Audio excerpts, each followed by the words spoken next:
Le président des États-Unis vient de déclarer devant caméra que les électeurs ne sont pas fâchés contre lui. Sauf qu'il existe un chiffre, sorti il y a quelques jours à peine, qui rend cette phrase presque comique. Donald Trump a dit ça noir sur blanc. Les gens sont en colère contre les républicains du Congrès, pas contre lui. C'est sa version. Et pendant des mois, cette version-là a plus ou moins tenu, parce que personne n'avait vraiment les chiffres pour la contredire frontalement. Là, on les a. Un sondage Reuters-Ipsos publié début août montre que pour la première fois depuis 10 ans, les électeurs américains font davantage confiance aux démocrates qu'aux républicains sur l'économie. 10 ans. C'est à dire que même pendant les pires moments du premier mandat Trump, ce chiffre-là ne s'était jamais retourné. Aujourd'hui, il s'est retourné. Et ce n'est pas un accident isolé dans un sondage marginal.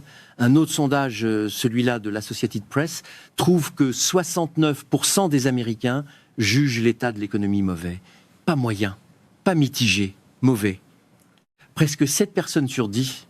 Alors voilà les 2 questions qu'on va garder ouvertes pendant les prochaines minutes. Première question. Si Trump pense sincèrement que la colère vise le Congrès et pas lui, comment expliquer que sa propre cote de popularité soit plus basse que celle du Parti républicain lui-même? Deuxième question, et celle-là est plus large. Qu'est-ce qui concrètement, dans la gestion de ce mandat, a fait basculer un avantage républicain vieux de 10 ans sur l'économie? On va vous montrer une circonscription précise dans le Missouri qui incarne ce basculement mieux que n'importe quel sondage national. Et on va aussi vous montrer où est passé l'argent public pendant que les Américains, eux, n'arrivaient plus à boucler leur fin de mois. C'est pas juste une histoire de sondage qui bouge. C'est une histoire de qui paie et de qui encaisse. Un dernier point avant de commencer, parce qu'il compte. Les chiffres électoraux cités ici viennent de sondages publiés par Reuters Ipsos et l'Associated Press, 2 organismes de sondage établis, ainsi que du dépouillement officiel de la primaire démocrate du Missouri du 4 août 2026. Les données patrimoniales viennent d'un tracker spécialisé dans le suivi des transactions boursières des élus du Congrès. Tout ce qui reste de l'ordre de l'interprétation sera présenté comme tel. Alors commençons par la mécanique électorale, parce que c'est là que le chiffre national devient concret. Dans le 2 district du Missouri, une circonscription que personne, jusqu'à récemment, ne considérait comme jouable pour les démocrates, la primaire démocrate du 4 août a été remportée par un ancien officier de l'armée américaine, pilote de combat, 4 missions entre la guerre du Golfe et l'Irak, diplômé de West Point et de Harvard Kennedy School. Il s'appelle Fred Wellman. Il a battu sa concurrente la plus proche, par environ 2500 voix, sur un scrutin serré, au point qu'un problème informatique, au bureau électoral du comté, a retardé le résultat de plus d'1 heure. En face de lui, l'élue sortante depuis 13 ans, Ann Wagner. Et voilà où ça devient intéressant. Depuis son entrée au Congrès, la fortune d'Ann Wagner a été multipliée par plus de 3 pour atteindre aujourd'hui environ 4 millions de dollars selon un tracker spécialisé qui suit les portefeuilles des élus. Dans un district où le revenu médian tourne autour de 99 000 dollars par an. Wagner affirme publiquement ne détenir aucune action individuelle depuis son élection, et c'est un fait vérifiable, elle le répète sur son site officiel. Ce qui est vrai aussi, c'est que sa fortune a continué de grimper à travers des fonds et portefeuilles plus larges, pendant que ses électeurs, eux, voyaient leur pouvoir d'achat reculer. Bon, à ce stade, on pourrait se dire qu'une élue riche dans un pays riche, c'est pas franchement un scandale.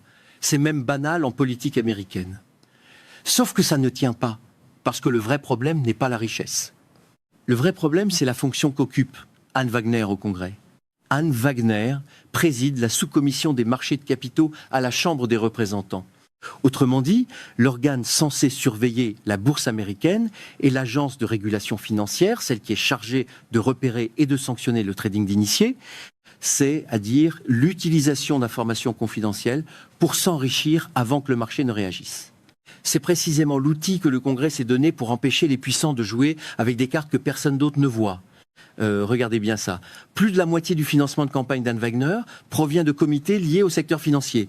La personne chargée de surveiller Wall Street est financée par Wall Street. C'est pas une allégation, c'est une structure de financement public déclarée comme telle.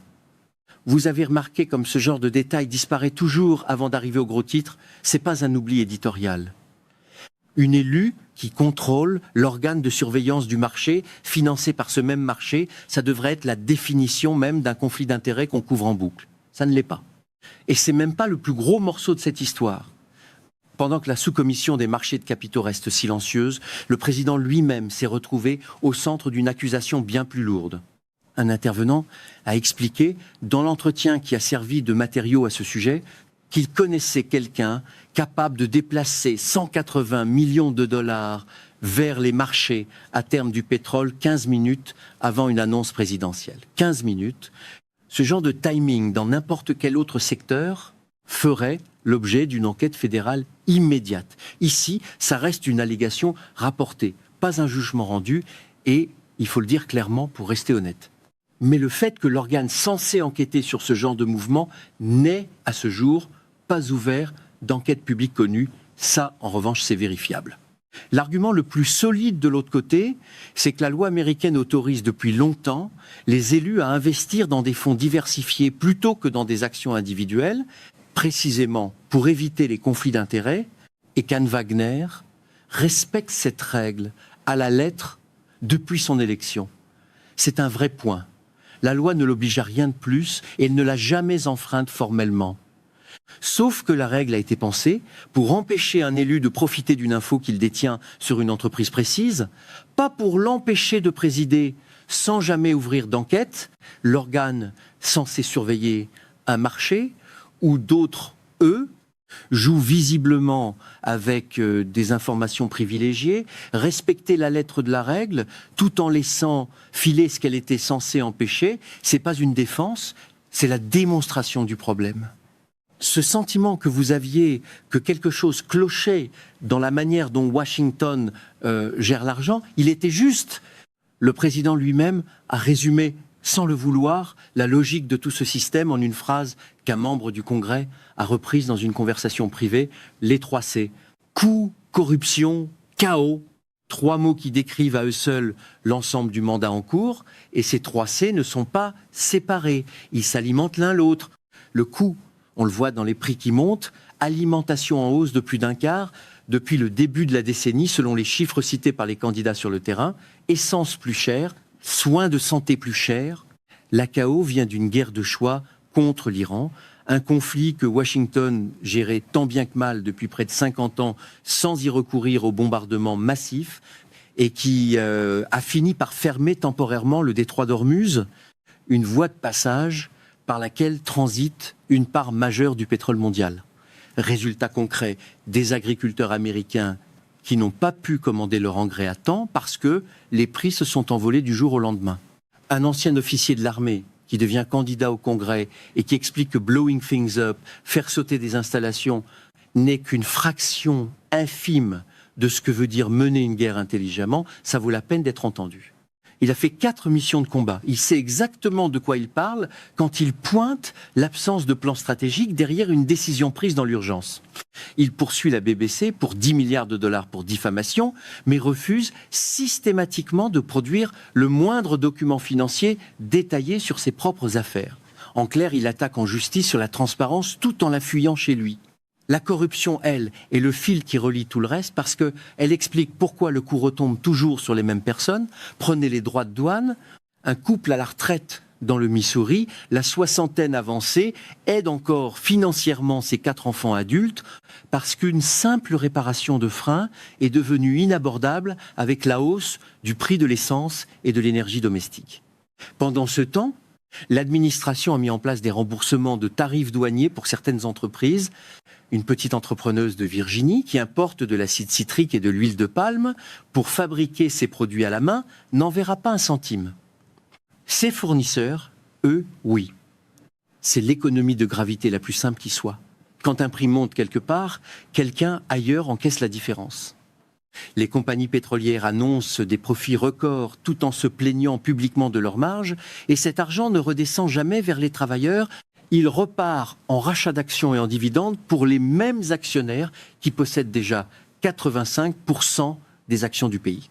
Ce n'est pas un échec de gouvernance. C'est un système qui fonctionne exactement comme il a été conçu pour fonctionner. Simplement, pas pour vous. Qui sème le vent récolte la tempête, sauf qu'ici, la tempête retombe toujours sur les mêmes fermes du Missouri. Et ce premier fil, aussi accablant soit-il, n'est encore rien comparé à ce qui suit. pendant que des agriculteurs du Missouri craignaient de ne pas pouvoir acheter leur engrais et pendant qu'un couple de retraités rationnait ses dépenses de santé, le gouvernement fédéral orientait des centaines de millions de dollars vers un projet bien précis à Washington, la construction d'une immense salle de bal à la Maison-Blanche que le président juge nécessaire pour recevoir dignement ses invités. Le chiffre annoncé au public a beaucoup bougé. D'abord présenté autour de 200 millions de dollars, le projet a ensuite été chiffré à 300 millions, puis présenté par l'administration elle-même comme un chantier entièrement financé à hauteur de 400 millions de dollars.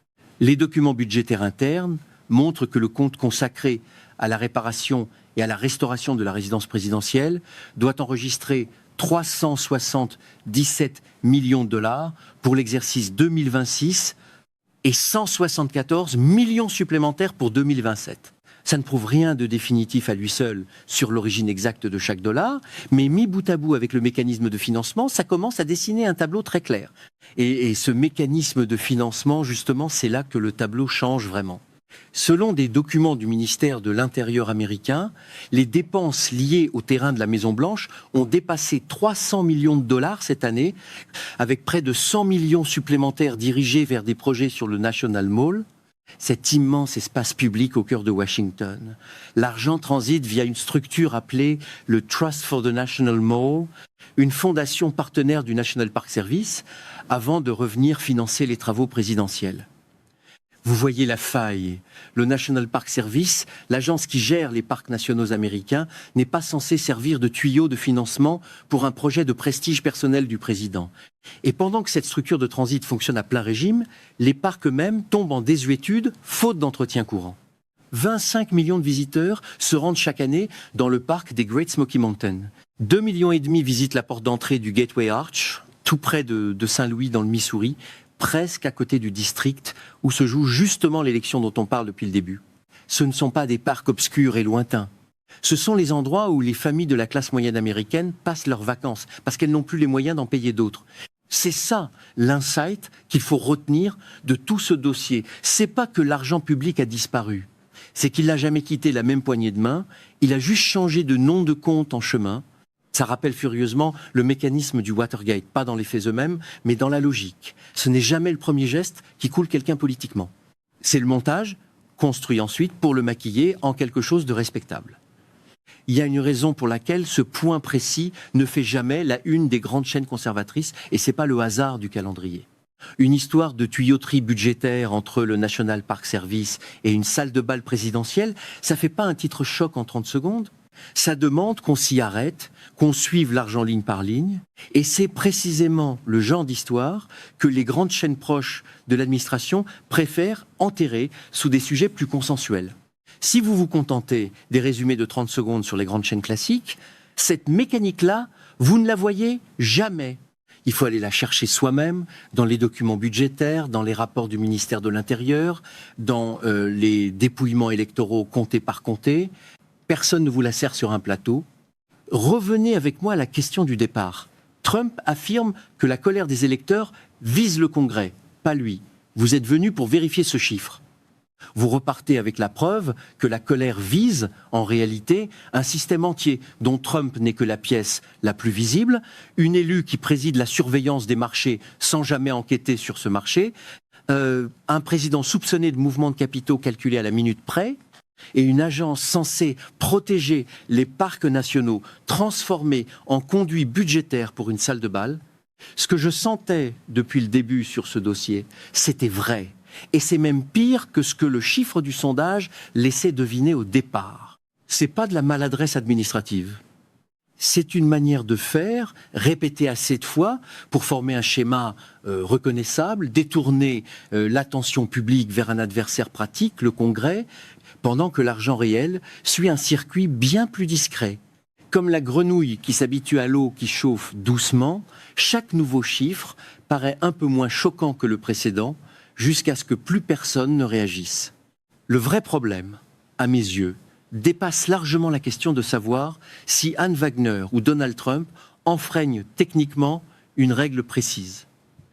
Le vrai problème, c'est qu'un système entier peut fonctionner exactement comme prévu, produire un enrichissement massif pour une poignée de gens placés aux bons endroits, est resté sur le papier, parfaitement légal du début à la fin, et rien ne dit que ça s'arrête là. Un district comme le 2e du Missouri, considéré hors d'atteinte il y a encore 1 an, devient soudain jouable, avec un candidat qui refuse l'argent des comités d'action politique corporatifs et qui construit sa campagne sur 20 000 petits donateurs, versant en moyenne $30 chacun. Si ce type de campagne commence à fonctionner ailleurs dans le pays, la carte électorale américaine de 2026 pourrait ressembler à très peu de choses qu'on a vues depuis une décennie. Et pendant que cette question budgétaire est sans réponse claire à Washington, ce sont les agriculteurs du Missouri, les retraités qui aident encore leurs enfants adultes, et la petite entrepreneuse de Virginie qui absorbe le coût réel de tout ça, pendant que les porte-paroles de l'administration continuent de répéter que l'économie n'a jamais été aussi forte. Je vous promets une chose. Dès que de nouveaux documents sortiront sur ce circuit de financement entre le National Park Service et la Maison-Blanche, ou dès que cette course électorale dans le Missouri prendra un tournant décisif, vous le saurez ici en premier. Abonnez-vous à la chaîne pour ne rien manquer. Et si cette analyse vous a semblé utile, un like m'aide vraiment à la faire connaître à plus de monde.